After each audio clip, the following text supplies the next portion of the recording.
Hello बच्चों। हम आज accounting for goods and service tax करने जा रहे हैं, जिसकी मैं आपको आज इंपॉर्टेंट जनरल एंट्रीज बताऊंगा। जनरल एंट्री डिस्कस करने से पहले मैं थोड़ा सा आपको बेसिक टैक्स के बारे में बता दूं। टैक्स जो होता है हमारे यहाँ दो तरीके का है इंडिया में। First is direct tax, another is indirect tax. तो डायरेक्ट टैक्स में बच्चों हमारे पास है इनकम टैक्स।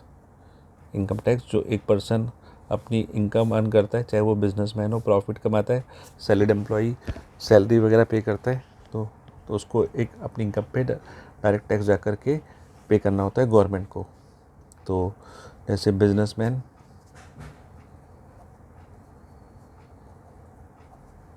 अपने बिजनेस पे प्रॉफिट अर्न करता है, और उसको जाकर इनकम टैक्स पे करना होता है। तो इनकम टैक्स एक डायरेक्ट टैक्स है और इसका बर्डन हम किसी दूसरे पे शिफ्ट नहीं कर सकते। तो इनडायरेक्ट टैक्स जो गुड्स एंड सर्विस टैक्स है बच्चों, GST goods and service tax, ये एक इनडायरेक्ट टैक्स है। ये हमारे जो सप्लायर होते हैं गुड्स के और सर्विस के, जो सप्लायर हैं गुड्स के, जैसे कोई सेलर है गुड्स बेचता है, टीवी वगैरह बेचता है, और कोई जैसे इंटीरियर डेकोरेटर है अपनी सर्विसेज देता है कोई, तो उनके ऊपर लगाया गया था, लेकिन इसका बर्डन वो कंज्यूमर पे शिफ्ट कर देते हैं। तो जीएसटी इज़ इनडायरेक्ट टैक्स जिसका बर्डन कंज्यूमर के ऊपर शिफ्ट कर दिया जाता है। अल्टीमेटली जो टैक्स होता है इनडायरेक्ट टैक्स, वो कंज्यूमर बियर करता है बच्चों। तो आज जो हम अब टॉपिक डिस्कस करने आ रहे हैं, जीएसटी रिलेटेड जनरल एंट्रीज हम करने जा रहे हैं। जीएसटी तो बच्चों, अगर हम GST goods and service tax general entries की बात करें, सर्विस टैक्स,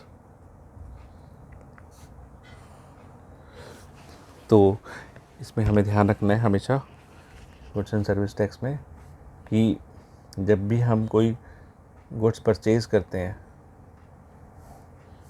परचेज़ और जो सेल करते हैं, परचेज़ और सेल्स, तो परचेज़ करते वक्त बच्चों जो हमें टैक्स पे करना होता है उसको हमारे लिए, क्योंकि गुड्स परचेज़ कर रहे हैं तो ये एक हमारे लिए इनपुट जीएसटी कहलाता है, और जब हम सेल करते हैं तो ये आउटपुट जीएसटी होता है हमारे लिए। तो ये दो टर्म याद रखनी है, input at the time of purchase और output GST at the time of sales, right. Input GST at the time of purchase और output GST at the time of sales, right. तो इनपुट जीएसटी बच्चों हमारे लिए, अगर हम end consumer हैं, end consumer यानी कि अगर मैं एंड कंज्यूमर हूँ, यानी कि मुझे आगे गुड्स खुद कंज्यूम करना है, आगे बेचना नहीं है, तो मेरे लिए ये एक्सपेंस कहलाता है, एंड कंज्यूमर के लिए एक्सपेंस कहलाएगा। और अगर मैं एंड कंज्यूमर नहीं हूँ, मैं होलसेलर हूँ, मेरे को आगे ये रिटेलर को बेचना है, होलसेलर, और आगे ये रिटेलर को बेचना है, तो बच्चों ये हमारे लिए एक तरीके का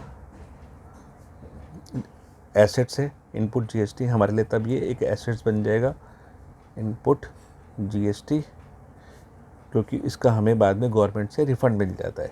तो ये डिटेल एक्सप्लेनेशन आपके कोर्स में नहीं है, वो आप हायर लेवल पे पढ़ोगे। आज हम सिर्फ एंट्री बनाने के लिए सीख रहे हैं। तो जीएसटी के पॉइंट ऑफ व्यू से अगर हम इसकी बात करें परचेज़ के, तो जीएसटी में हमें तीन तरीके का जीएसटी होता है।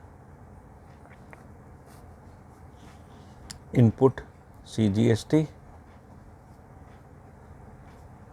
Central goods and service tax बच्चों फुल फॉर्म है।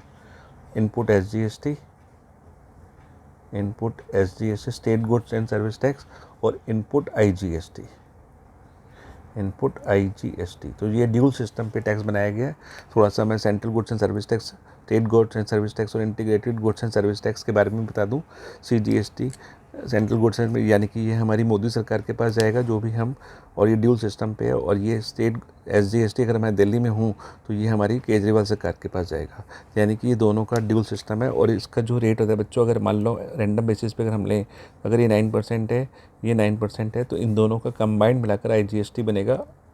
जब हम एक स्टेट से, तो ये आईजीएसटी हो जाएगा। अब इन दोनों में क्या फ़र्क है बच्चों, जब हम कोई लोकल में सेल परचेज़ करते हैं, जैसे मैं दिल्ली टू दिल्ली में भी सेलर, बायर भी, सप्लायर भी जो है दिल्ली में है, सप्लायर भी अगर दिल्ली में है और अगर बायर भी दिल्ली में है, buyer of goods and service भी अगर जैसे दिल्ली के अंदर है, दोनों हमारे दिल्ली के अंदर हैं, तो इस केस में फिर इनपुट CGST और इनपुट SGST लगेगा, राइट। दिल्ली टू दिल्ली, हरियाणा, जैसे सप्लायर भी हरियाणा में है और बायर भी हरियाणा में है, तो वहाँ पर बच्चों ये CGST और SGST लगेगा।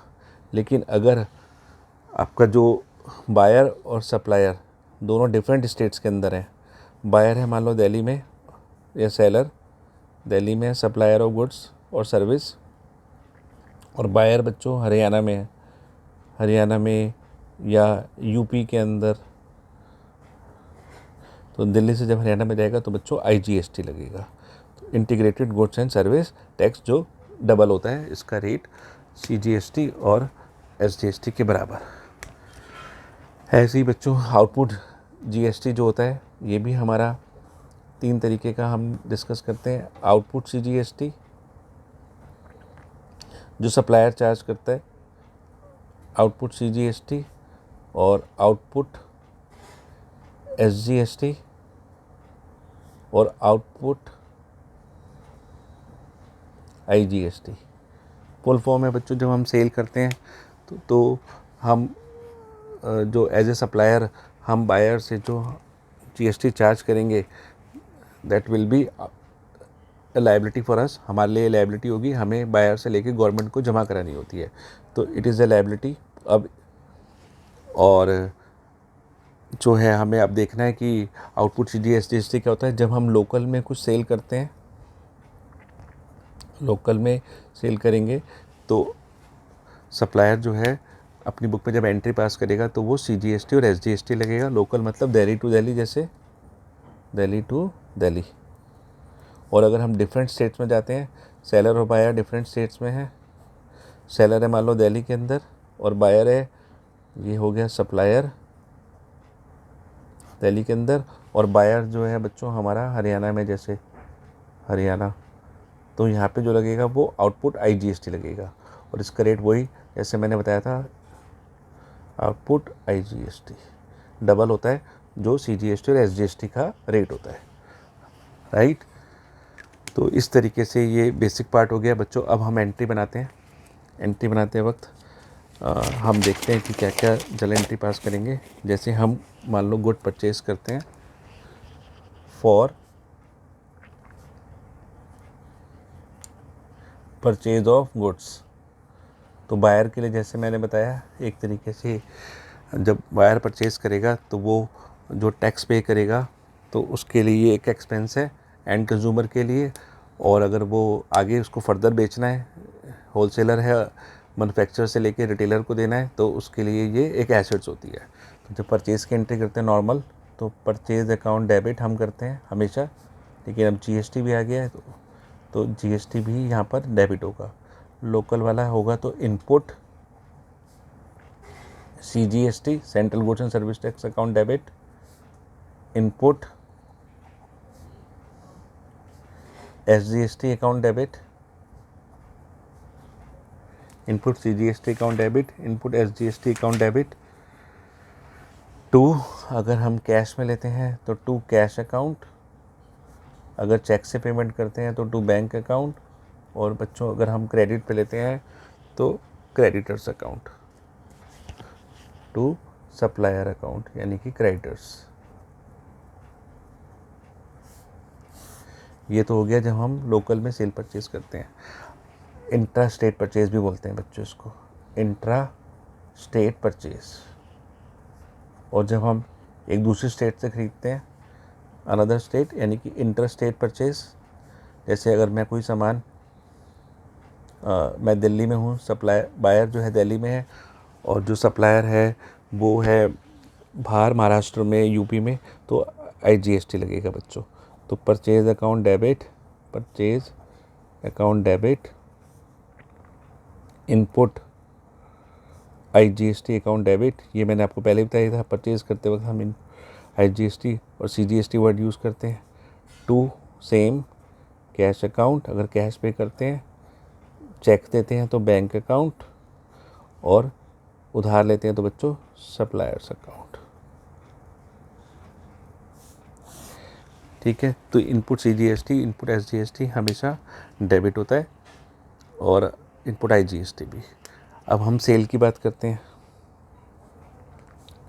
फॉर सेल ऑफ गुड्स, अगर हम सेल ऑफ गुड्स करेंगे सप्लायर, तो वो बायर से जो टैक्स लेगा वो उसके लिए लायबिलिटी होगी और उसको हम आउटपुट बोलेंगे। तो इंट्रा स्टेट अगर सेल करेंगे हम, इंट्रा स्टेट सेल्स, तो हम आउटपुट CGST और SGST दोनों कलेक्ट करेंगे। तो बच्चों उसकी एंट्री होगी cash account debit, normal entry ही होती है, बस GST और आ जाता है। बैंक अकाउंट डेबिट अगर हम चेक आता है हमारे पास, या डेटर्स अकाउंट डेबिट अगर उधार पे देते हैं तो टू सेल्स अकाउंट और टू आउटपुट CGST अकाउंट, क्योंकि लोकल में इंट्रा रेट हो रहा है, और टू आउटपुट SGST अकाउंट। बच्चों इसको डेबिट क्यों क्रेडिट क्यों कर रहे हैं? क्योंकि ये लायबिलिटी है और लायबिलिटी हमेशा आपको पता है ये हमें कस्टमर से लेके गवर्नमेंट को पे करनी होती है, सप्लायर को, तो इसके लायबिलिटी है इसलिए क्रेडिट करते हैं। और अगर यही इंटरेस्ट रेट हो जाए फॉर सेल ऑफ गुड्स,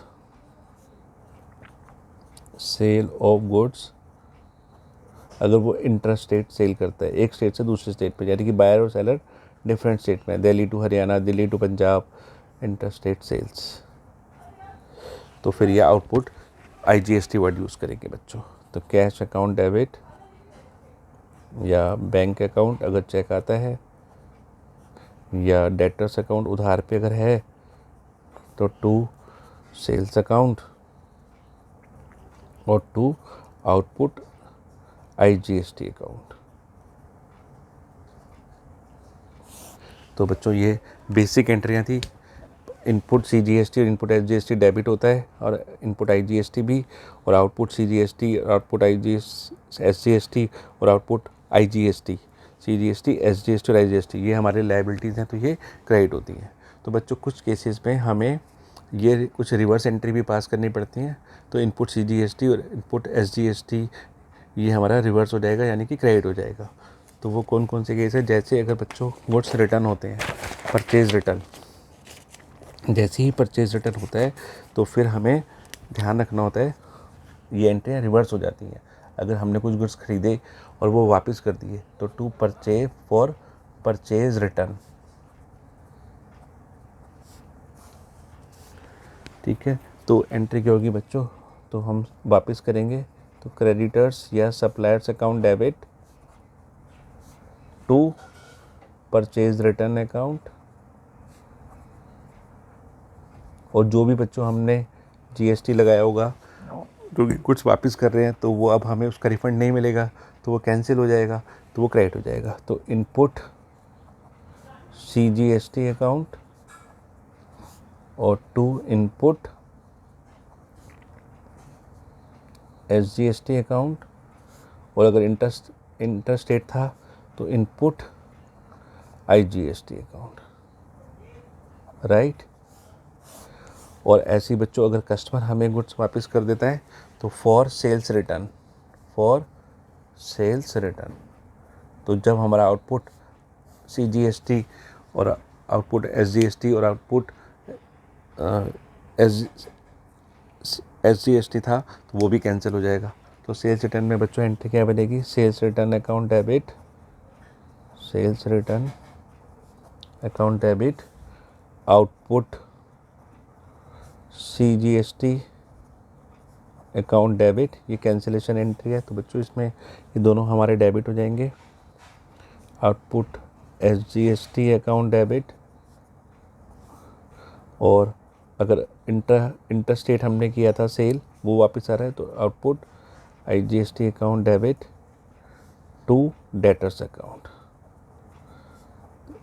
तो आज बच्चों इस तरीके से हमने ये बेसिक एंट्री GST की सीख ली हैं, वो आपको ये समझ आई होंगी। और अगर आपको ये अच्छी लगती हैं और ये वीडियो आपको पसंद आई है तो आप प्लीज़ इसको लाइक कीजिए और सब्सक्राइब कीजिए। Thank you.